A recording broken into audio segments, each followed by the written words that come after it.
Hi everyone, ఈ వీడియోలో నేను HTML అండ్ CSS ని యూజ్ చేసి ఈ టూ స్పిన్నర్స్ ని ఎలా క్రియేట్ చేయాలో ఎక్స్ప్లెయిన్ చేస్తున్నా. ఈ టూ కూడా మనకి లోడింగ్ యానిమేషన్స్ కింద యూజ్ చేస్తారు చాలా వెబ్సైట్స్ లో.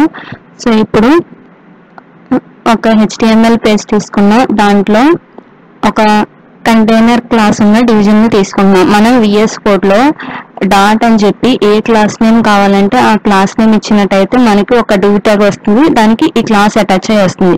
సో ఈ డివిజన్ లో మనకి టూ స్పిన్నర్స్ ఉన్నాయి కదా, నేను ఆ టూ స్పిన్నర్స్ ని టూ సెపరేట్ డివిజన్స్ లో తీసుకోవాలి అని అనుకున్నాను. సో స్పిన్నర్ 1 ఇది, నెక్స్ట్ స్పిన్నర్ 2 డాట్ స్పిన్నర్ 2 అని ఇస్తున్నా. సో ఇప్పుడు మనకి మెయిన్ కంటైనర్ లో రెండు డివిజన్స్, ఆ డివిజన్స్ ఒక్కొక్కదానికి ఒక్కొక్క స్పిన్నర్స్ నేమ్ ఇచ్చే, స్పిన్నర్ 1 స్పిన్నర్ 2 అని. సో ఇప్పుడు మనకి ఫస్ట్ స్పిన్నర్ 1 లో మనకి ఏం కావాలి, ఒక టెక్స్ట్ ఒక సర్కిల్ కావాలి. సో సర్కిల్ కోసం ఒక డివిజన్ తీసుకుంటున్నా, సర్కిల్. అండ్ మనకి ఒక టెక్స్ట్ కావాలి కదా, లోడింగ్ అనే ఒక టెక్స్ట్ వస్తుంది కదా ఇక్కడ, దానికోసం ఒక స్పాన్ ట్యాగ్ తీసుకుంటున్నా. సో ఇక్కడ లోడింగ్ అని రాస్తున్నా.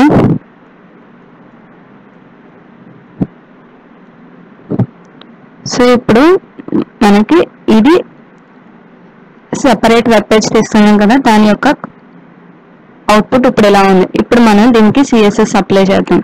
సో ఈ CSS లో మనం ఫస్ట్ స్టార్ అనే సెలెక్టర్ ని యూజ్ చేసి అన్నిటికీ ప్యాడింగ్ 0 మార్జిన్ 0 పెట్టుకోవాలి.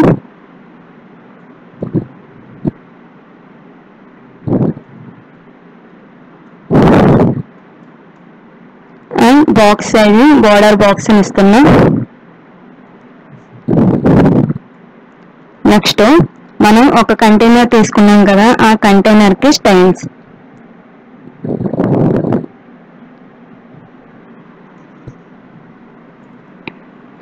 కంటైనర్ ని సెలెక్ట్ చేయాలి అని అంటే అది క్లాస్ నేమ్ కాబట్టి డాట్ అని ఇవ్వాలి. ఈ కంటైనర్ కి నేను డిస్ప్లే ఫ్లెక్స్ అని ఇస్తున్నా.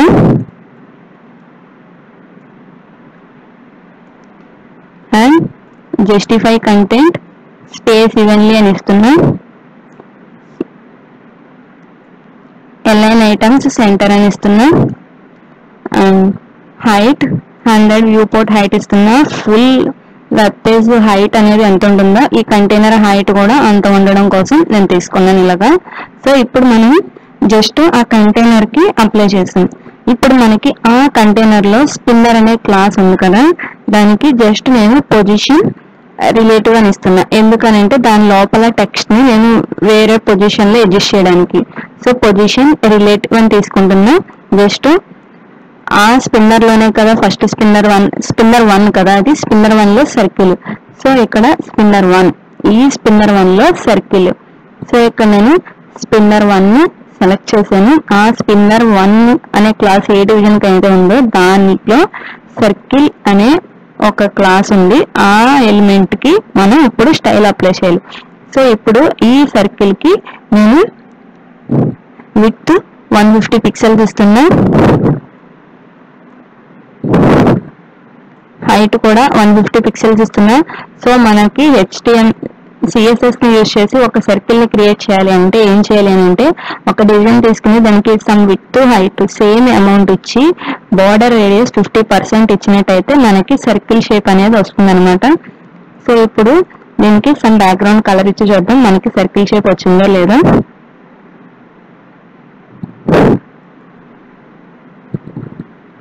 సో మనకి ఇక్కడ సర్కిల్ షేప్ అనేది వచ్చింది. సో ఇప్పుడు నేను బాడీ అనే ట్యాగ్ తీసుకుని దానికి background colour and black shade ఇస్తున్నా. సో ఇక్కడ బ్లాక్ కలర్ వచ్చింది కదా, దీన్ని సెలెక్ట్ చేసి ఇందులో మనం కొంచెం లైట్ షేడ్ అవ్వచ్చు. సో ఇప్పుడు మనకి ఇలా కనిపించింది కదా. ఇప్పుడు నేను ప్రతి దాంట్లోనూ టెక్స్ట్ కలర్ మనకి వైట్ కలర్ రావడం కోసం స్టార్ లోనే నేను ఫాంట్ కలర్ వైట్ అని ఇస్తున్నా. సో ఇప్పుడు మనకి ఈ టెక్స్ట్ కలర్ వైట్ వచ్చింది కదా. ఇప్పుడు ఈ సర్కిల్ ఏదైతే ఉందో ఆ సర్కిల్ కి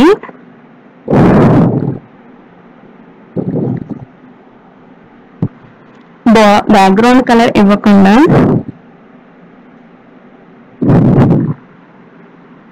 జస్ట్ ఇక్కడ నేను చూపించడం కోసం ఇచ్చాను.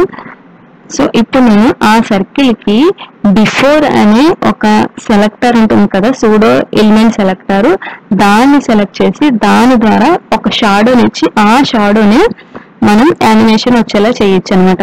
సో సర్కిల్ బిఫోర్ అనే ఒక ఎలిమెంట్ ని తీసుకుని దానికి సేమ్ విడ్త్ హైట్ ఇక్కడ పొజిషన్ అబ్సల్యూట్ అని ఇస్తున్నా. అండ్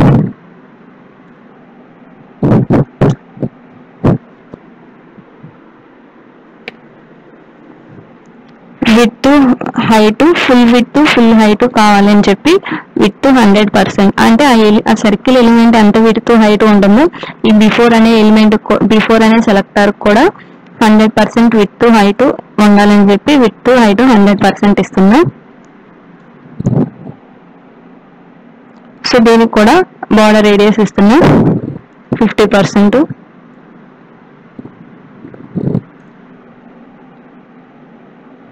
నెక్స్ట్ ఇక్కడ మనం బిఫోర్ కానీ ఆఫ్టర్ కానీ సెలెక్ట్ చేసినప్పుడు కంటెంట్ అనేది స్పెసిఫై చేసి మనకి ఏమన్నా కంటెంట్ కావాలంటే అక్కడ రాసుకోవచ్చు, లేకపోతే నల్ పెట్టచ్చు, ఏమీ లేకుండా ఎంటీ పెట్టచ్చు. ఇప్పుడు నేను బాక్స్ షాడో ఇస్తున్నా. ఈ బాక్స్ షాడో లెఫ్ట్ నుంచి 0 పిక్సెల్స్ పొజిషన్ లో, రైట్ నుంచి 0 పిక్సెల్ పొజిషన్ లో, and 5 pixels blur, and colour ఏమో వైట్ షేడ్ ఇస్తున్నా.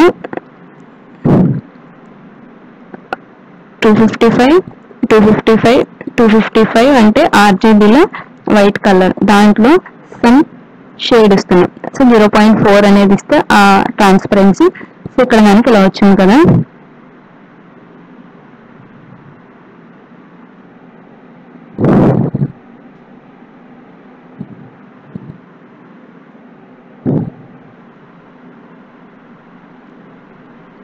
సో ఇక్కడ లెఫ్ట్ 0 ఇస్తున్నా,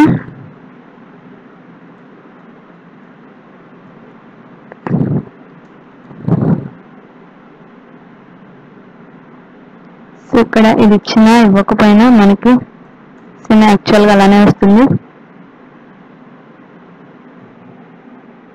సో ఇప్పుడు ఈ సర్కిల్ కి మనం యానిమేషన్ చేయాలి అని అంటే @keyframes అనే ఒక కీవర్డ్ ని యూజ్ చేసి చేయాలి. సో ఈ సర్కిల్ కి నేను యానిమేషన్ నేమ్ ఏమి ఇస్తున్నాను అంటే స్పిన్ అని ఇస్తున్నాను. సో మనం సర్కిల్ కదా చేయాల్సింది, ఇక్కడ యానిమేషన్ అనే ఒక సిఎస్ఎస్ ప్రాపర్టీని యూజ్ చేసి యానిమేషన్ నేమ్ ఇవ్వాలి. సో స్పిన్, ఈ స్పిన్ అని ఇచ్చి ఇది ఎంతసేపు జరగాలి, నేను 2 సెకండ్స్ అని ఇస్తున్నా. స్పీడ్ అనేది ఈవెన్ గా ఉండడం కోసం లీనియర్ అని ఇస్తున్నా. ఇన్ఫైనైట్ నెంబర్ ఆఫ్ టైమ్స్ జరగాలి.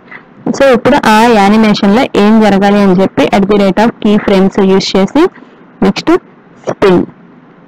ఈ స్పిన్ లో ఇక్కడ నేను ఏం చేస్తానంటే జస్ట్ 0% దగ్గర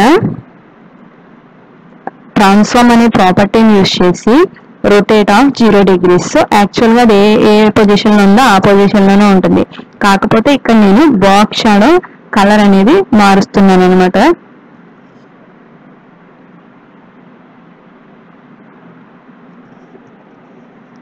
పొజిషన్ కూడా సమ్ రైట్ సైడ్ టాప్ నుంచి డౌన్ కి వచ్చేలాగా రాస్తున్నాను.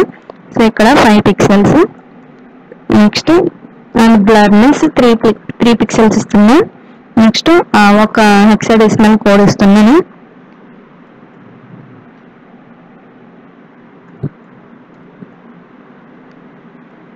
ఇది 0% అప్పుడు.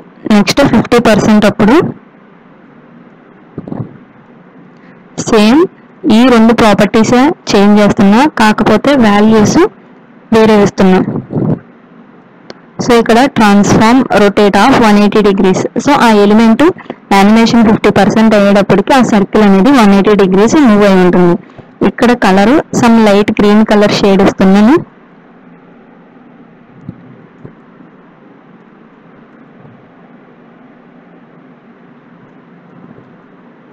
సో ఇది 50% అయ్యేటప్పటికి. నెక్స్ట్ 100% అయ్యేటప్పటికి రొటేట్ ఆఫ్ 360 degrees. సర్కిల్ అనేది కంప్లీట్ గా రొటేట్ అవ్వడం కోసం ఇది. ఇప్పుడు కలర్ అనేది సమ్ లైట్ బ్లూ కలర్ ఇస్తుంది.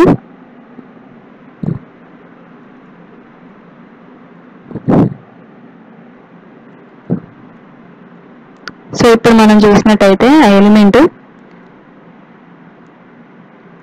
సో ఇక్కడ మనకి ఇలా మూవ్ అవుతా ఉంది. ఇప్పుడు మన రిక్వైర్మెంట్ ఏంటి అని అంటే ఈ లోడింగ్ అనే టెక్స్ట్ దీని మధ్యలో రావాలి. సో అందుకోసం మనం ఏం చేయాలంటే ఇక్కడ స్పాన్ అనే టెక్స్ట్ ఉంది కదా, దానికి అక్కడే కదా మనం లోడింగ్ అనే టెక్స్ట్ రాస్తుంది. ఇప్పుడు ఆ స్పాన్ ట్యాగ్ ని తీసుకుని సెలెక్ట్ చేసి స్పాన్ ట్యాగ్ కి స్టైలింగ్ అప్లై చేద్దాం. సో ఈ స్పాన్ అనే ఎలిమెంట్ ని సెలెక్ట్ చేసి ఈ స్పాన్ ట్యాగ్ కి సమ్ ఫాంట్ సైజ్ అనేది ఇస్తున్నాం. అది స్మాల్ గా ఉంది కాబట్టి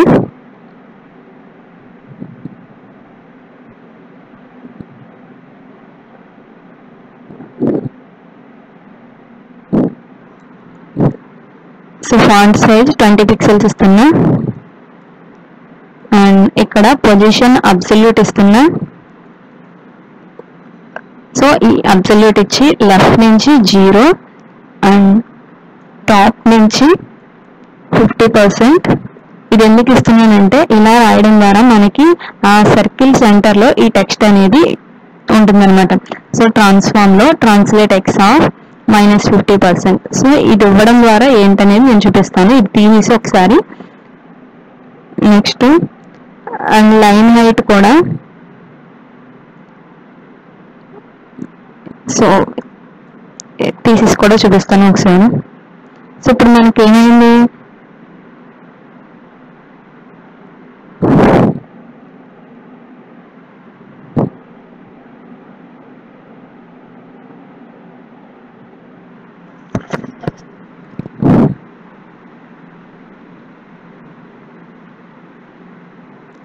సో లెఫ్ట్ నుంచి మనకి సెంటర్ లోకి రాలేదు, టాప్ నుంచి సెంటర్ లోకి వచ్చింది. సో ఇప్పుడు మనం ఏం చేద్దామని అంటే సో యాక్చువల్లీ ఇక్కడ టాప్ నుంచి జూరీ ఇవ్వాలి, లెఫ్ట్ నుంచి 50% ఇవ్వాలి.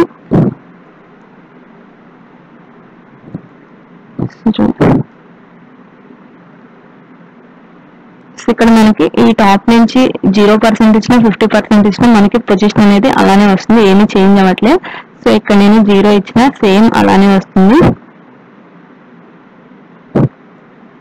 సో 0 ఇస్తే ఇది మనకి ఈ పేరెంట్ ఏంటి అని అంటే ఈ స్పాన్ యొక్క పేరెంట్ ఏంటి అని అంటే స్పిన్నర్ 1. ఆ స్పిన్నర్ 1 కి పొజిషన్ రిలేటివ్ ఇచ్చాము. సో అందుకు మనకి ఆ పొజిషన్ రిలేటివ్ ఇచ్చాం కాబట్టి ఈ స్పాన్ కి పొజిషన్ అబ్సల్యూట్ ఇవ్వడం వల్ల దీని మీనింగ్ ఏంటి అంటే ఈ స్పిన్నర్ 1 ఎక్కడి నుంచి అయితే స్టార్ట్ అవుతుందో ఈ స్పాన్ కూడా అక్కడి నుంచే స్టార్ట్ అవుతుంది. సో ఆ కంటెంట్ లో మనకి ఇది సెంటర్ లోకి రావడం కోసం ఈ ట్రాన్స్లేట్ ఎక్స్ అనేది -50% ఇవ్వాలి, టాప్ నుంచి 50%, లెఫ్ట్ నుంచి 50% ఇవ్వడం ద్వారా మనకి ఇది సెంటర్ లోకి వచ్చింది. సో వెర్టికల్ గా కొంచెం సెంటర్ లోకి లేనట్టుగా అనిపిస్తుంది కాబట్టి 48% ఇస్తున్నా, టాప్ నుంచి అంత డిస్టెన్స్ అది ఉండాలని చెప్పి. సో ఇప్పుడు మనకి ఏమైంది, ఈ టెక్స్ట్ అనేది సేమ్ అలానే ఉంటుంది. ఈ టెక్స్ట్ కూడా మనకి మూవ్ అవ్వడం కోసం ఆ టెక్స్ట్ బ్లింక్ అయ్యి వచ్చేలా ఉండడం కోసం దీనికి ఒక యానిమేషన్ ఇస్తున్నా. సో ఈ యానిమేషన్ నేమ్ ఏంటి అని అంటే బ్లింక్ అని ఇస్తున్నా. ఈ blink animation 1 second and linear infinite. So ఇప్పుడు మనం ఏం చేద్దామంటే ఈ బ్లింక్ అనే యానిమేషన్ కి ఏం జరగాలో రాద్దాం. So @keyframes blink animation name. ఇప్పుడు ఇందులో ఇక్కడ మనకి ఆ టెక్స్ట్ అనేది సమ్ టైం కనిపించకుండా కొంచెం సేపు కనిపించే ఉండేలా రాయాలన్నమాట. సో ఇప్పుడు మనం టెక్స్ట్ కలర్ అనేది ఆ యానిమేషన్ 50% అయ్యేటప్పటికి టెక్స్ట్ కలర్ ట్రాన్స్పరెంట్ అని ఇస్తే అక్కడ మనకి ఏమవుతుందంటే కొంచెంసేపు టెక్స్ట్ కనిపిస్తుంది, కొంచెంసేపు టెక్స్ట్ బ్లింక్ అవుతా ఉంటుంది అనమాట. సో ఇలా ఇక్కడ నేను 2 సెకండ్స్ ఇస్తే మనకి సో అలా కనిపిస్తుంది, ట్రాన్స్పరెంట్ అవుతూ మళ్ళీ కలర్ అనేది యాస్టీస్ కనిపిస్తుంది అనమాట. ఇప్పుడు next second animation, second spinner ఏదైతే ఉందో దాన్ని సెలెక్ట్ చేసి దానికి స్టైలింగ్ అనేది అప్లై చేద్దాం.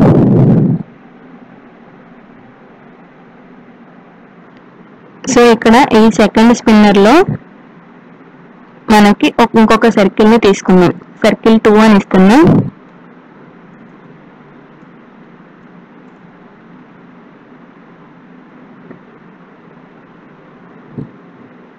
సో ఇప్పుడు ఆ సర్కిల్ 2 ని సెలెక్ట్ చేసి దానికి స్టైలింగ్ అప్లై చేద్దాం. Dot circle 2. ఈ సర్కిల్ 2 కి ఇక్కడ కూడా మనకి ఏంటి సమ్ విడ్త్ హైట్ రావాలి అండ్ సర్క్యులర్ షేప్ లో రావడం కోసం నేను ఇక్కడ విడ్త్ 80 పిక్సెల్స్ ఇస్తున్నా,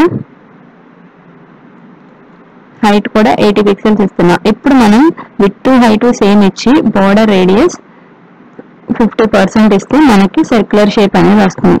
సో ఇక్కడ నేను సమ్ బార్డర్ ఇస్తున్నా,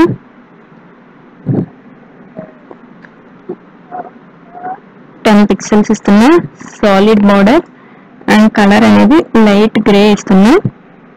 హెక్సాడెసిమల్ కోడ్ లో F3 F4 ఇస్తున్నా. సో ఇప్పుడు మనం చూసినట్టయితే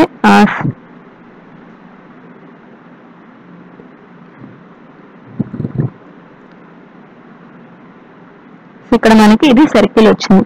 ఇప్పుడు మన రిక్వైర్మెంట్ ఏంటంటే మనకి అది ఎలా మూవ్ అవ్వాలి, సో ఈ ఫామ్ లో మనకి రావాలి. సో అందుకోసం ఇక్కడ నేను ఏం చేస్తున్నాను అంటే ఈ బార్డరు అన్ని సైడ్స్ కి సాలిడ్ 10 పిక్సెల్స్ ఈ కలర్ ఇచ్చింది. ఇప్పుడు మనం ఏదో ఒక సైడ్ టాప్ కానీ లెఫ్ట్ కానీ బాటమ్ కానీ రైట్ కానీ ఏదో ఒక సైడ్ వేరే కలర్ అప్లై చేస్తే మనకి ఏమవుతుంది అంటే ఆ యానిమేషన్ మనం క్రియేట్ చేయొచ్చు. సో సేమ్ 10 పిక్సెల్స్ సాలిడ్, ఇక్కడ నేను బ్లూ కలర్ ఇస్తున్నా, బ్లూ షేడ్.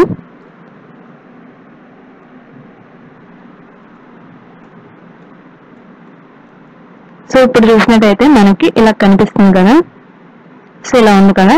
ఇప్పుడు మనం దీన్ని యానిమేట్ చేయాలి. సో దీన్ని యానిమేట్ చేయడానికి ఒక యానిమేషన్ నేమ్ అనేది ఇస్తున్నా. ఇక్కడ ఈ యానిమేషన్ లో స్పిన్ 2 అని ఇస్తున్నాం. ఇక్కడ 2 సెకండ్స్ ఇస్తున్నా. లీనియర్ స్పీడ్ తో జరగాలి and infinite number of times జరగాలి.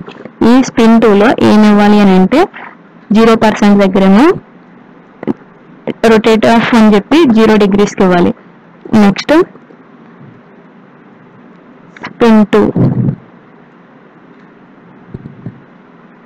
ఈ స్పిన్ 2 లో 0%, ఈ యానిమేషన్ కి 0%, స్టార్టింగ్ లో ఈ యానిమేషన్ లో 0% అయ్యేటప్పటికి ట్రాన్స్ఫార్మ్ రొటేట్ ఆఫ్ 0 degrees, 100% వచ్చేటప్పటికి 360 degrees, అంటే సర్కిల్ అనేది కంప్లీట్ గా రొటేట్ అవ్వాలి అని. సో ఇక్కడ 100% వచ్చేటప్పటికి రొటేట్ ఆఫ్ 360 degrees, సర్కిల్ అనేది కంప్లీట్ గా 360 degrees రొటేట్ అవుతుంది. సో ఇప్పుడు మనకి ఇలా కనిపిస్తుంది అనమాట. సో ఇక్కడ సర్కిల్ రొటేట్ అవుతుంది. ఇక్కడ మనకి ఈ బార్డర్ టాప్ వేరే కలర్ ఇవ్వడం ద్వారా సర్కిల్ అనేది మూవ్ అయ్యేటప్పుడు మనకి ఈ యానిమేషన్ అనేది క్రియేట్ అవుతుంది.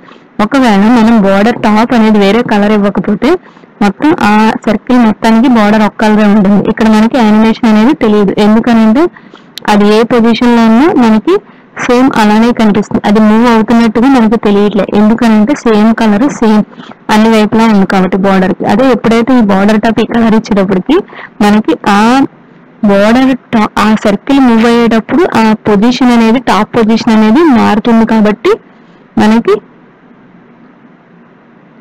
ఆ యానిమేషన్ అనేది క్రియేట్ అవుతుంది. సో ఇవి 2 loading animations. Thank you for watching.